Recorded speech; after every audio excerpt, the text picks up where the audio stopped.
Hello everyone, my name is Derknomicon and I'm bringing another Skyrim character build to your attention. Vampires, werewolves, and Daedra beware, because this Knight Paladin is coming to town. This holy warrior is a tower of muscle who uses restoration magic to heal himself, his allies, and to destroy the undead. Like in my previous videos, there will be navigation links down below that you can use to fast travel to a certain part in the video for your convenience. Now let's get into this build.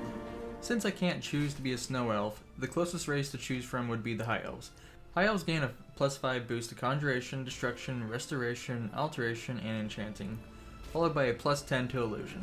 But for this build we are mainly going for the Restoration bonus.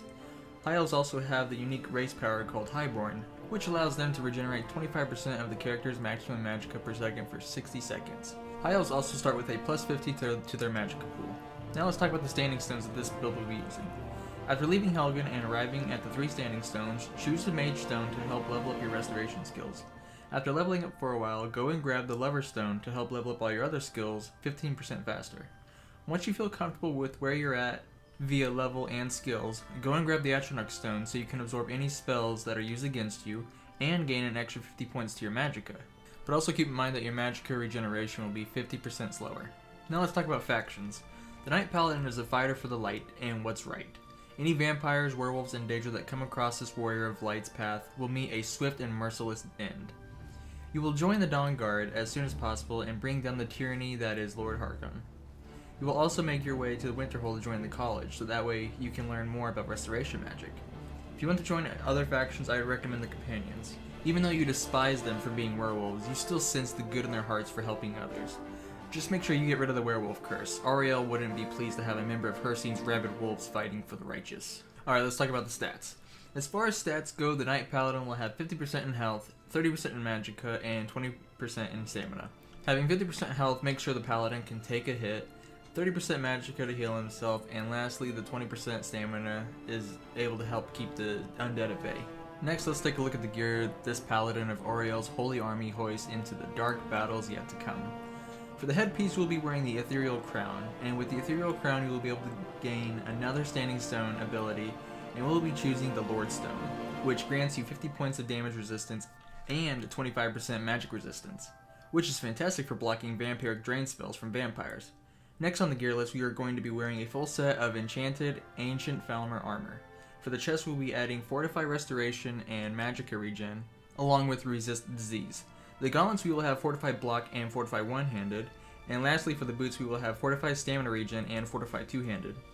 Now onto the jewelry, we will be wearing the Locket of St. Jib, which increases your carrying capacity and stamina by 50 points, and as for the ring, it will be an enchanted ring of your choosing with the following enchantments: Fortify Restoration and Fortify Magicka Regen. Lastly, we have the weapons and shield.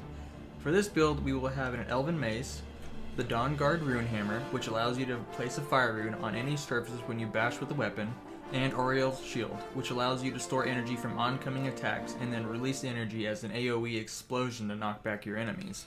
Now with the gear out of the way, let's talk about the skills. In the Light Armor skill tree, we will get all 5 of Agile Defender, Custom Fit, Unhindered, and Windwalker. In the One-Handed skill tree, we'll get all 5 of Armsman, Fighting Stance, Bone Breaker, all 3, and Savage Strike. In the Two-Handed skill tree, we'll get all 5 of Barbarian, Champion Stance, all 3 of Skull Crusher, and Devastating Blow. Next, in the Block skill tree, we'll get all 5 of Shield Wall, Quick Reflexes, Deflect Arrows, Power Bash, Deadly Bash, Block Runner, Disarming Bash, and Shield Charge. In the Restoration skill tree, you will get Novice up to Expert, all 2 of Recovery, Avoid Death, Respite, Regeneration, and Necromage. In the Enchanting skill tree, you'll get all 5 of Enchanter, Insightful Enchanter, Corpus Enchanter, and Extra Effect. And then lastly, in the Smithing skill tree, you will get Steel, Elven, and Arcane Blacksmith. Now as far as companions go, the Knight Paladin will always enjoy the company of others. So, if you would want any companion, I would recommend taking any of the Dawn Guard followers from the Dawn Guard DLC. And the last thing I would like to cover for this build would be the spells.